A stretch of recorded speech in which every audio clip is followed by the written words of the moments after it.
Are you looking to feel the wind in your hair on your next small ship cruise adventure? Join us today as we explore Windstar Cruises with a view to comparing them to Silversea. Stay tuned.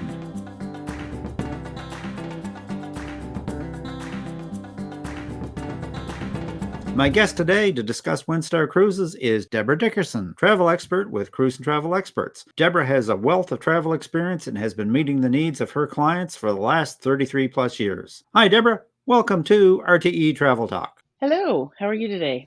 Marvelous, marvelous. So today I was really looking forward to speaking with you on one cruise line in particular that we get absolutely tons of questions from viewers and listeners on, and that's Windstar with their iconic sailing yachts and the lesser known Star Plus cruise ships. So I was hoping today that you and I could take kind of a deep dive into Windstar and possibly compare them a little bit to some of the other small ship cruise lines out there, such as Silversea. How does that sound? You up for that? Perfect. Yes. Great, great. Why don't we start, Debra, with kind of like a 30,000 foot look at Windstar? Can you explain Windstar's two options, their small cruise ships and their sailing yachts? Windstar has two different sets of ships. They've got the wind-sailed ships, which are mast and beautiful ship. And then they've got the three yachts that were built back in the 80s. I sailed myself on the Star Legend last summer. And I was thoroughly impressed what they have done with those ships because I was on that ship when it was a seaborne ship back in the 90s. So I saw some differences in both what they've done and what they used to have on those particular ships. The wind-sailed ships, basically two decks of cabins. They do not have any verandas. They are only porthole windows. Right. They're very relaxed, very kicked back. Two that have the two decks, and then they have the one that has the third deck, which is the surf. That one has an elevator. The other two do not. And again, no balconies. They do have double-sized cabins, which they call suites, and then the other two are just regular-sized cabins. And then the yacht style of cruising, they have windowed cabins. They have French balconies mostly because that's how they were built back in the day. They do have some that have balconies, which are the bigger suites, which are like the owner's suite, that type of thing. And they've only got like 4 of them total on the ship because they are pretty small ships. And they are gorgeous ships. Those ones are more comparable to like Seabourn, Silverseas as far as size goes for their smaller ships. Right. They will be coming out with 2 new ships in the next couple of years, and they will have balconies. They won't have the French balconies any longer. So these are going to be along the same lines as the Star Plus ships. We're not going to see any more of the actual sailing ships, right? Correct. They are not doing those anymore. Yeah. Those are very unique. You still can go up and raise the sails, and they'll let you work on the ship and do that with the crew. Yeah. And it's kind of an exciting thing to do. I know our owner, he has been on the sailing ships and absolutely loves them. That's probably his most favorite ships to go on. So it's interesting. There really is, when it comes to Windstar, then, if I understand you correctly, 2 totally different classes within their company. Correct. There's 2 different products. Yeah. Completely. So would you consider them both luxury, or is one more adventure related and the other one leaning towards luxury? They're very casual luxury, I guess you would call it, because they are very laid back. The yacht style, it's more of a yacht. It's country club casual. It's very laid back. They do some adventure cruising with those particular ships, and they get into the smaller ports. Right. Same thing with the wind-sailed ship. They're very casual because obviously you're on a wind-sailed ship. When you get off in some of the ports, you can get off like right into the water because they can pull them up a little bit more leisurely. You can just kind of jump on and off. They're not so adventure, like going around Iceland or something like that. The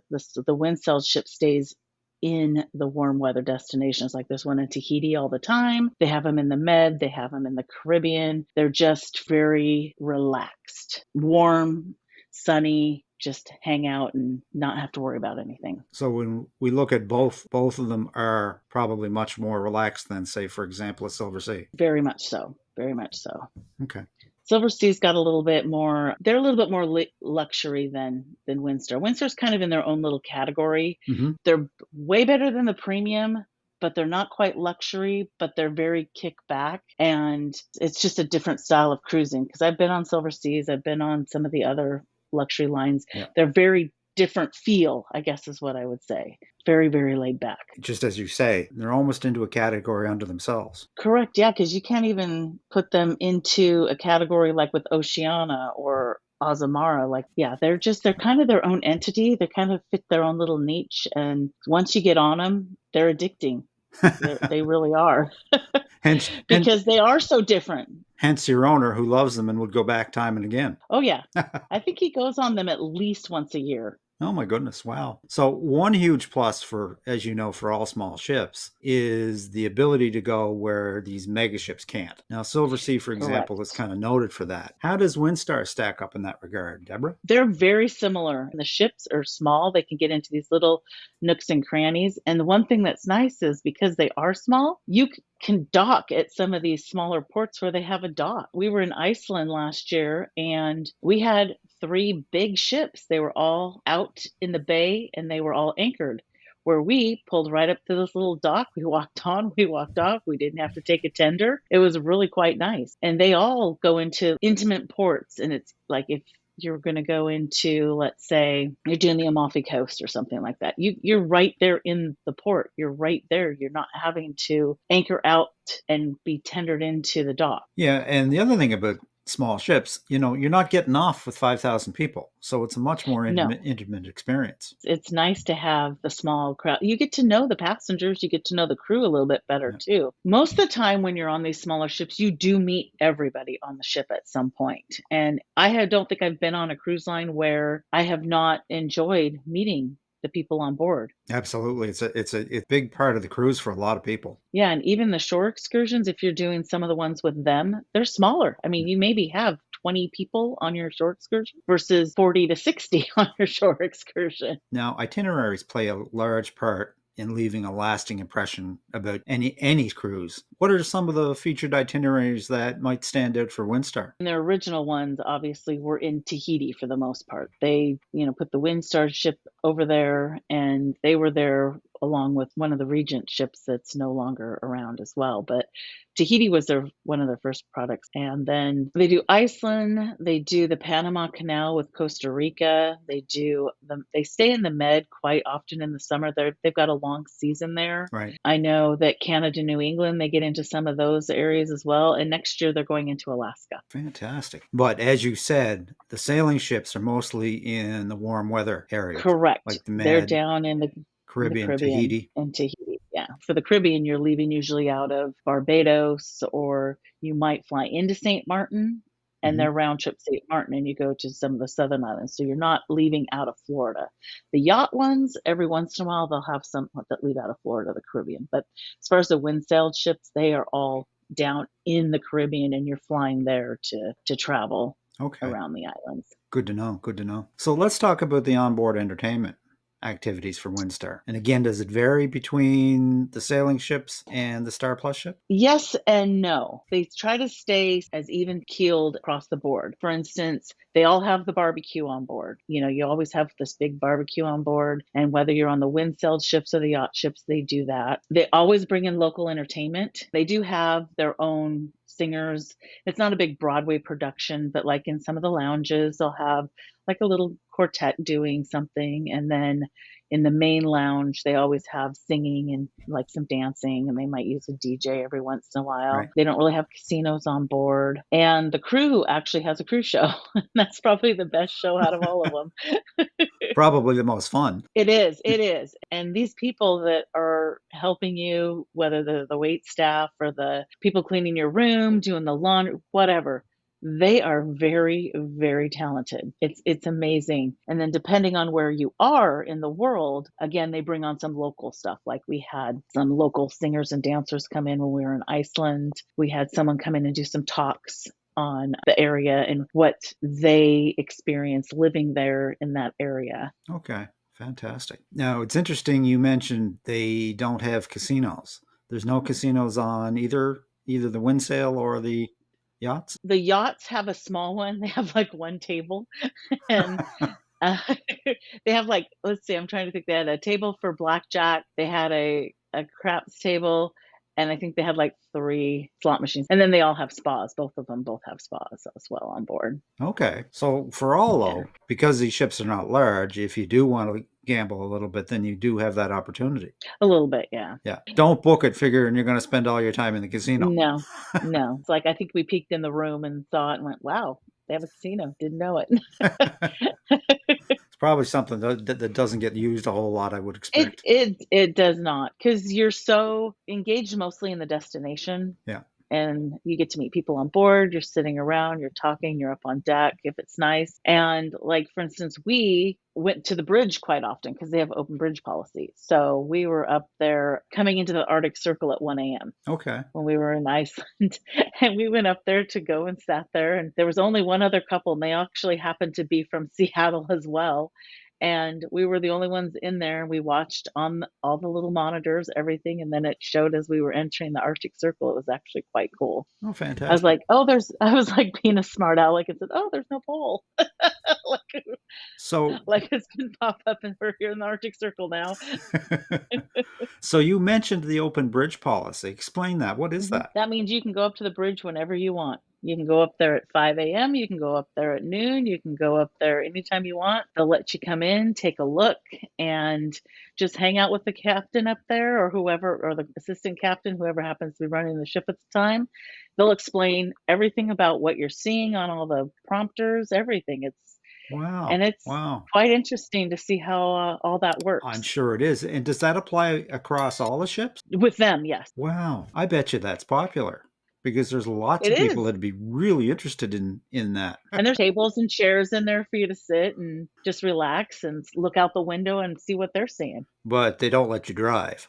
No, unfortunately, they don't Or let you drive fortunately. it. Oh yeah, for some people, fortunately, yes. Now, you mentioned earlier, right off the top, about I think you're referring to their water sports platform that's on some of these ships. Tell us a little bit Yes. more about that, Deborah. In the warm areas and where if there's not rough seas or anything, they will drop those down. You go down to the bottom deck, you walk out. They've got kayaks, they've got trampolines, they've got snorkeling equipment. One of them had a jet ski, but I don't know which one. And they will bring them out, and you can just get in the water right around the platform. They've got stairs that connect to it, so you can go up and down and just kind of hang out. And you can sit out there and just sunbathe on the platform, or you can go under the water and Wow. swim around. So it's kind of like a floating dock off the back of the ship. It's just like you're at your own little lake house. You're hanging out, and you're usually in an area that's not super populated, but you're obviously off an island somewhere. So you've got a beautiful backdrop of, you might be in Barbados or Aruba or, somewhere in the Mediterranean, and you're just kind of hanging out there with the scenery. And Now, my favorite part of any cruise, hands down, has to be the food. You have to tell me what the food was like on board Windstar. And would it be comparable with a luxury line like Silversea? the food was really, really good. I loved the food. My favorite restaurant was the buffet restaurant in the morning where you have breakfast and they Mm-hmm. might have a little lunch, but they call it candles in the evening, and it's on all the ships. Unfortunately, we couldn't dine outside because it was raining and cold and wet, but they still brought it inside. And I think that was the best food I've eaten on a cruise ship in a very long time. That was my favorite. They also have a Spanish style restaurant on board, which the food was very, very good. Dining room was very, very good. Every sailing, they do a buffet for lunch that is geared towards the area you're in. Like we had Okay. Icelandic food and prepared the way that they would do it up there for one of the days when we were at sea. And I know in the Caribbean, they bring on the Caribbean food as well and do that too. Food was really, really good. I was thoroughly impressed. You mentioned the barbecue. It sounds like a big deal. What's up with that? It is. The barbecue is in the middle of the day. It's usually a sea day or happen to be docked out on one of the wind-sailed ships, and you're, just going off the dock, the platform or whatever. It's in the middle of the day. They do a whole roasted pig thing. They have all different kinds of foods out there. They set up the tables out around the pool area, and you just kind of hang out with everybody. And have a little bit of entertainment going on, and then they would had all these breads, and they made like little animals and stuff out of the breads, kind of like they do with your towels in the room. So, but yeah, it was actually really cool. I And the food was really, really good. So you're sitting with like 12 or 14 people at your table. It's to get you to engage with the other people on board. Oh, fantastic. Now, what's this I hear about dining under the stars? That's the candles Okay. that we ate at. And as long as there's good weather, you will sit outside and dine under the stars. And it's an alternative dining room, and it doesn't cost. They tell you you can only go once a sailing, but I was on a 7-day sailing and I ate there 4 times. So, Well, there you go. And because I loved it. obviously you loved it. I did. I'm like, I'd walk up there and go, "Is there any space tonight?" And he'd go, "Yeah." I said, "Can we get in?" And he's like, "Sure, sure, come on in." So, Yeah, and they do that on both style of ship. mhm. Fantastic. So I need to ask you a couple more questions about Yeah. the sailing ships. You've been on them. What's it like to be on these ships when they're under sail? They do have a regular motor on them as well, so it's not just wind sailed, No. and they, for the most part, unfortunately, nowadays, it's more for show than it is for getting you to go anywhere. Yeah. They'll only, like, let them go when it's really good weather and they know nothing's gonna happen, and that's when they let you also go up and mast the sails as well. But they are up most of the time, and they do use them, but it's mostly powered by, the motor than the Right. sails. Right. Oh, And the reason why is so it's a smooth sailing, because if you were obviously on a all full wind sail, it's gonna list the ship a little bit more than it would if you're that's true. not That's in control with the motor. yeah, that's true. You'd be hard over in some cases. Oh, yeah, Yeah. because the winds can be pretty bad in some of the areas that they do go to. No, for sure. So, with the size of these ships, Deborah, Mhm. how are they in the seas? Are they rougher than you would normally find in some of the large ships? They'd almost have to be. Yes, they are, and the only reason I say that they are is because they are older. They've obviously been updated, but they are older ships, so they do not have the big time stabilizers. Even like, for instance, Silver Seas, they're newer ships. They can go in some really rough weather and you don't feel it on their newer ships. If Yep. you're on some of their smaller ships, yeah, it's smaller and you're going to feel more, but it's also older. So it doesn't have all the biggest and the best of everything on them. Whereas when you're going to go on a brand new Silver Sea ship, even if it was the same size as the Shadow or the Cloud or whatever, Yeah. it's going to be a different ride on those than it's going to be on a newer ship, just because of the way that they're built nowadays versus how they No, were built back exactly. in the Yeah. day. And the But yeah, whole so you will feel things. If it's smooth, it's smooth. But if it's rough, it is rough. But it's not as rough as you think it would be. But it's not as stable as if you were to go on a newer ship the same size. right on, exactly. So again, that comes down to having a conversation with you to determine your level of What you can take for rough seas. susceptibility to rough seas. Yeah. Yeah. Now, the $64,000 question. How does Windstar compare in price point between the two classes of ships that they have and, for example, a Silver Sea? Like with Silver Sea, they're going to be a little bit more expensive because Silver Sea is all included for Yep. one thing. And they've also got bigger staterooms and a few more bells and whistles than Windstar does. And Silver Seas is all included. Yep. Where Windstar, you have a choice. You can do just the cruise only, or they have a package that you can add on to your cruise depending on how many days you're going, which gives you the Wi-Fi, the drinks, and the tips all included. But sometimes, again, like everything else, they have sales and they just include it in the price. Yeah. But for the most part, you have a choice, because there are people that don't drink. There are people that do not want to get on the Wi-Fi at all whatsoever. I'm on vacation. I am not doing anything on my phone or my computer. But so people have choice. Yeah. Whereas with Silver Seas, obviously, they're all included, so it just comes anyway, whether you use it or not. Exactly.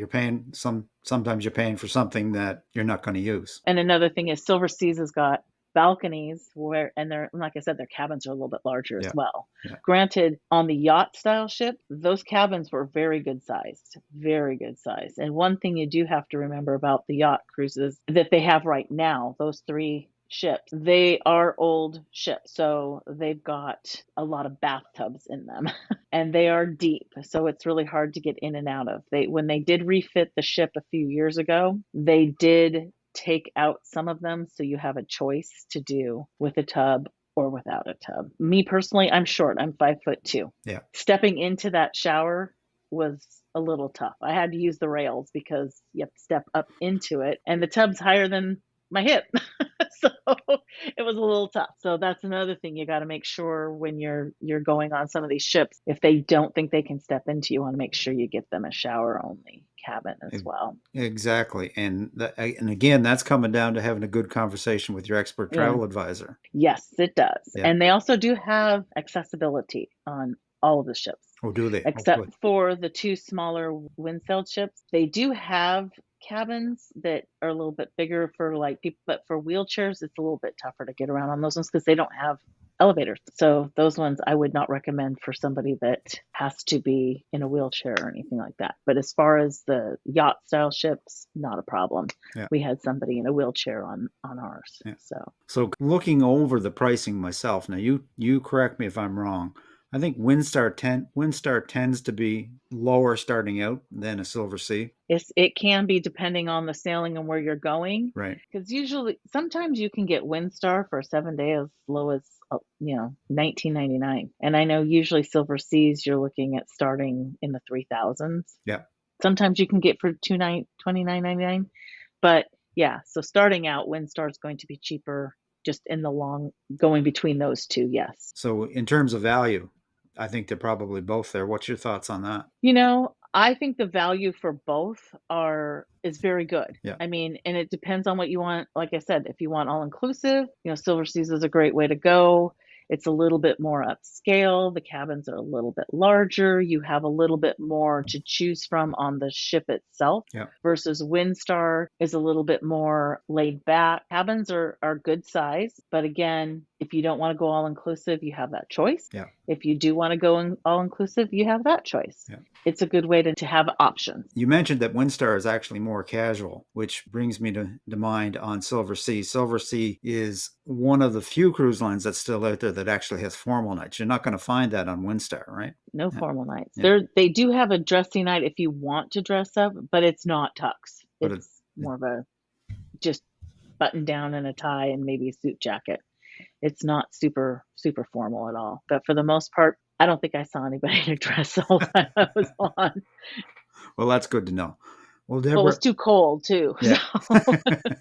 Well, Debra, this is absolutely great information. Is there anything else might like to add before we wrap up? No, I think we covered most of it. It's just Windstar is a great product. It is different. I think anybody that gets on board is going to absolutely love it. Super. So if folks wanted to find out more information about a Windstar or even a Silversea cruise, what's the best way to contact you? I am in the office Monday through Fridays from 7 a.m. to 3 p.m. Pacific time. They can call my office number. It's 800-632-3659.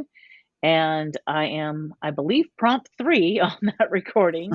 And or email is really easy to get a hold of me as well. And it's my first initial, D, and my last name, Dickerson. So it's DDICKERSON at cruiseandtravelexperts.com. Perfect. Well, I'll leave that contact information in the description for those folks that may like to reach out. Now, as always, since one of my favorite things on this show is I get to interview all these wonderful expert travel advisors such as yourself. And as a result of that, I get to live vicariously through all your travels.